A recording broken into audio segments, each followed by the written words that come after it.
का बेटा एक राजा आता है, फिर आगे अशोक। मौर्य साम्राज्य का एक राजा आता है बेटा, कौन? अशोक। अशोक की अगर मैं बात करूं तो ये दुनिया का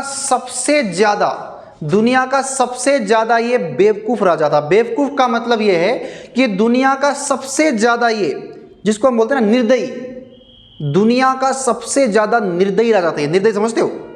जिसको किसी के प्रति दया ही नहीं है। आप कहेंगे ऐसा क्यों सर? भाई इसका जो बाप था उसका नाम था बिंदुसार। क्या नाम था? बिंदुसार। और बिंदुसार के 101 पुत्र थे। सोच लो, एक राजा के 101 पुत्र थे। आप सोचेंगे कैसे बेटा? 16 रानियां भी तो थी। एक औरत 101 पुत्र थोड़ी पैदा कर पाएगी, 16 रानियां भी तो थी। तो निर्दयी में इसीलिए बोल रहा हूं क्योंकि अशोक ने राज्य की प्राप्ति के लिए अपने 99 भाइयों को खत्म कर दिया। राज्य की प्राप्ति के लिए 99 भाइयों को मार दिया। सोच लो, 99 भाइयों को खत्म कर दिया। खत्म, डेड, टाटा, बाय बाय। समझ लो, एक भाई उसका बच गया था, पता नहीं किस गुटफेदी में उसने उसको बचा दिया था, वरना उसकी भी टपकाने की बारी आई थी। और दूसरा कारण क्या था? जब अशोक गद्दी पर बैठ गया था, हम हिस्ट्री नहीं पढ़ रहे, हिमाचल की हिस्ट्री पढ़ रहे हैं, तो इसलिए बता रहा हूं आपको मैं। जब अशोक गद्दी पर बैठा तो गद्दी पर बैठने के 8वें साल बाद उसने एक लड़ाई लड़ी थी, कलिंग की लड़ाई। किसकी लड़ाई लड़ी थी? कलिंग की लड़ाई। कलिंग की लड़ाई में उसने 1.5 लाख लोगों को मारा था। कितने लोगों को?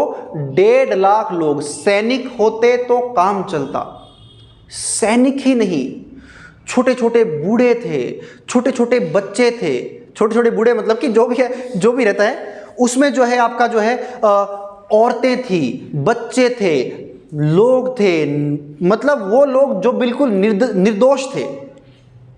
तो उस जीत को देखकर वो बड़ा खुश हुआ। और जब वो जीत का जश्न मनाने के लिए सुबह मैदान में फिर से आया कि देखता हूं कि मैंने कितनी लाशें गिराई, तो उसने देखा था कि कुछ बच्चे जिंदे पड़े हैं, बेचारे रो रहे हैं, उनकी माएँ मरी हुई है, बेचारे गोद में रो रहे हैं। और देखा कि छोटे छोटे बच्चे, किसी की बाजुएं कटी हुई है, किसी की गर्दन कटी हुई है, मरे पड़े हैं बेचारे। बुजुर्ग, बूढ़ी औरतें, किसी के हाथ में कुछ पड़ा है, किसी के हाथ में बर्तन धरे के धरे रह गए, किसी के हाथ में तलवारें हैं, मरे हुए हैं, बुजुर्ग हैं बेचारे, बच्चे हैं बेचारे। बहुत सारे बच्चे जो काम कर रहे थे उनको भी डिस्ट्रॉय कर दिया, खत्म कर दिया। तो उसको अपने ऊपर बहुत घिन आई, खासकर जब उसने बच्चों को देखा। ओहो, जिनकी क्या, छोटे छोटे बच्चे, जिनकी क्या गलतियां, और छोटे मोटे के 1.5 लाख लोग। समझ रहे हो? तो उसके दिल में उसको अपने आप से घिन होगी यार कि मैंने जिंदगी में इतने ज्यादा पाप किए, मैं इन पापों से मैं कैसे छुटकारा पाऊं यार। ये जो हिंदू धर्म है ना, वो हिंदू धर्म को मानता था। ये जो हिंदू धर्म है ना, ये बड़ा खराब धर्म है, इसने मुझसे बहुत पाप करवा दिए और अब मुझे ये पाप नहीं करने हैं और मुझे इन पापों से अब बिल्कुल दूर होना है। अब मैं ऐसा क्या करूं? मैं इस हिंदू धर्म से बहुत नफरत करने लग गया हूं और मुझे अब ऐसा धर्म चाहिए जहां पर कोई लड़ाई झगड़ा ना हो। तो उस समय एक ही धर्म था, बौद्ध धर्म, जो अहिंसा पर आधारित है, जो जिसमें लड़ाई झगड़ा नहीं होता है। तो अशोक ने क्या कर दिया? बौद्ध धर्म को अपना लिया। और जब अशोक ने बौद्ध धर्म को अपना लिया, तो उसने पहले खुद शिकार करना, उसके दरबार में जो औरतें नाचती थी वो सब कुछ बंद करा दिया, दारू पीनी उसने सब कुछ बंद कर दिया। और बौद्ध धर्म का दुनिया भर में उसने क्या कर दिया? प्रचार करना शुरू कर दिया। उसने क्या कर दिया? अपने पुत्र महेंद्र और अपनी पुत्री संघमित्रा को श्रीलंका बौद्ध धर्म के प्रचार के लिए उसने भेज दिया, क्योंकि बौद्ध धर्म का प्रचार जगह जगह पर किया।